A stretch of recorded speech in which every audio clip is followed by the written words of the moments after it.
Joining me live now is the main petitioner in the case for the Hindu side. He represents and a man who has become the face in many ways of the litigation over the Gyanvapi complex. Vishnu Jain is live and exclusive with me here in the India Today studio. Vishnu ji, welcome.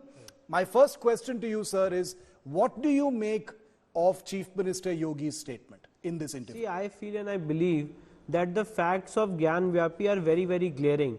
And if someone in the society does not want to admit these glaring facts, for example, the Western Wall, for example, the Hindu Mandir Shikhars which are present beneath the three central domes, for example, the pillars which are there in the various parts of Gyanvapi which are Hindu Mandir pillars. For example, there are various defaced idols. For example, there are various idols which are in broken and mutilated condition. For example, there are shloks of Sanskrit, trishul, swastik, number of chins, shivling in the Vazu tank. If apart from these many facts, if someone says that it's a mosque, then I think this litigation we are fighting before the courts of law, and we will make all endeavors to prove before the court of law that this is not a mosque but this is an old temple structure. You know, the comments made by Yogi Adityanath have been, they have in many ways been interpreted as overreach by a politician since this issue is currently in court. Vishnuji, you've got the AIMIM, you've got the Samajwadi Party saying it's totally inappropriate for the Chief Minister to make such comments because he's in a position of power. What do you think? See, let me just put this legal position before you very straight. And the legal position is that UP government is not having any formal role in the litigation or any very important role in the litigation. This is a list between Anjuman Intizamiya and Hindu devotees. So if UP government was playing an active role as a litigant, then ideally whatever is the allegation, I would have said that yes, that allegation is correct. And if UP government is litigating as a litigator in the case, then a chief minister or a head of the state shouldn't have made such a statement. But UP government is not a litigator in this matter. This is a litigation between Anjuman Intizamiya and Hindu devotees. Apart from that, I want to ask and say very, very carefully and with lot of sense of responsibility. There is no order from the Supreme Court or the High Court or the District Court Varanasi restraining anyone from speaking on the issue.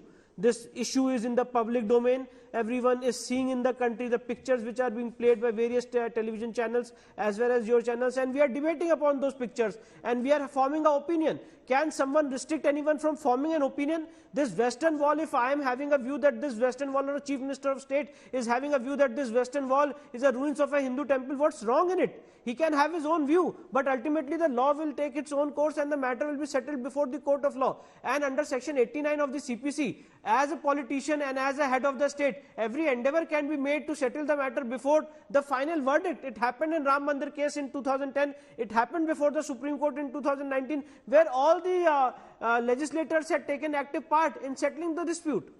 Okay, but the important point here, of course, is that this needs to be settled in court, even though what the UP Chief Minister has said, has set the political agenda, and that's why you're seeing all these reactions. Vishnuji, my third question to you is, we've seen Yogi Adityanath refer to very specific symbols, like the trishul inside the complex, which is something you are very familiar with. You have submitted details, about this to court. We've seen very specific Hindu imagery, like the trishul, what could be, claimed to be the faces of deities, etc. You've submitted all of this in court.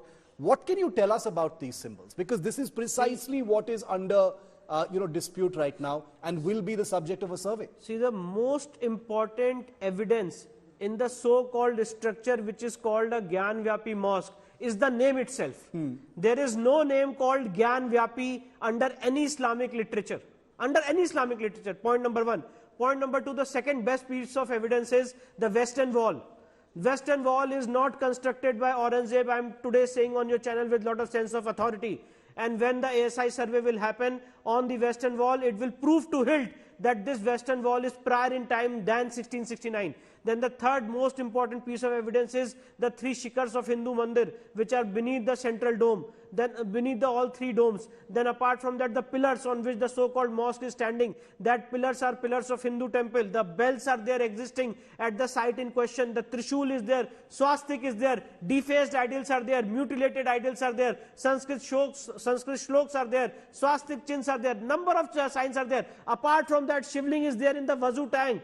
and there is still a way which is going beneath the central dome to go down, and in the basement that inquiry and investigation has to be made. So that so-called structure is full of signs and symbols which shows and demonstrates that this is not a Islamic architecture, this is not a structure which is built by Aurangzeb, and therefore we are asking for Archaeological Survey of India to survey that entire area and give it submit its report before the Honorable Court. So that survey, Vishnuji, is on hold till August the 2nd. Are you hopeful of a favourable order from the Allahabad High Court? Yes. What are you doing in the interim? And also give us a sense of what that survey will actually look like. See, the survey which is going to happen, which is sub judice before the Honorable Allahabad High Court, the verdict is going to be delivered on 3rd of August. And as a litigator, as a lawyer representing one side, I believe and I feel that we have been able to convince the court, and the Honorable Court will give a judgment in our favour, thereby directing the Archaeological Survey of India to conduct a survey over the premises in question. And if such an order is passed, I feel and I believe the Archaeological Survey of India has also submitted an affidavit before the Honorable Court saying that we will not damage or destroy the structure, and without damaging or destroying the structure, this entire survey will be done. Archaeological Survey of India is the premier institution of the country which is known for protecting and preserving a monument. It is never known for destroying or damaging any structure. So these are the contents of the affidavit which has been filed by the Archaeological Survey of India, and I feel that when this survey will happen, there are a lot of modern techniques which will be used by the Archaeological Survey of India. For example, the ground penetrating radar, there will be dating methods, relative dating methods. Apart from that, there will be other modern techniques including the satellite, and then imagery will be done, measurement will be done, mapping will be done, and then Archaeological Survey of India will ultimately submit a report. Do you think that this entire issue can be settled amicably, or do you think it's going to take a very, very long time? See, there can be amicable settlement, but the issue is this, that there has to be a proposal, and the proposal has to be very, I'm very, very categorical on your channel. The proposal has to be this, that the Anjuman Intizamiya has to give us peaceful possession of that property in question. Very, very peaceful possession they have to give. If they do not give us peaceful possession, then we are fighting our case before the courts of law, and we will get a verdict from the Honorable District Court Varanasi saying that we have right to worship there, and the title and possession of this entire area, Khasra number 9130, belongs to Hindu Paksh. But is there any possibility of that, Vishnuji? I mean, very practically speaking, because even the Chief Minister in his interview has said, I feel there should be a proposal from the Muslim society that there has been a historical mistake and we need a solution. That is precisely what is under dispute. You know, why would anyone come out and say, let's have a peaceful solution? See, if someone wants to have a peaceful solution and someone wants to say that, all right, look here, we have committed a mistake in the past and we are not able to prove our case in the courts of law, so it's better than facing a verdict from the court if they leave the premises, and then it will give a good message of brotherhood between the two communities. That will be a welcome step. But if that is not going to happen, definitely we are fighting our case before the Varanasi Civil Court, before the High Court, before the Supreme Court, and we will prove to the hilt. I am telling you again with greatest sense of responsibility, we will prove to the hilt that this structure is not built by Aurangzeb in 1669. Vishnu Jain, thank you very much for speaking to India Today on this issue. It's an emotive issue. It's one that goes to the heart of many people's sentiments as well on both sides. So we'll keep a close track of this situation. We will only report the facts on this case. The Chief Minister of UP, no less, has weighed in on it. He is not a litigant. He is not a party to this entire thing. But his word most definitely counts in the context of what's happening in Uttar Pradesh. Vishnu Jain, thank you very much for speaking to India Today.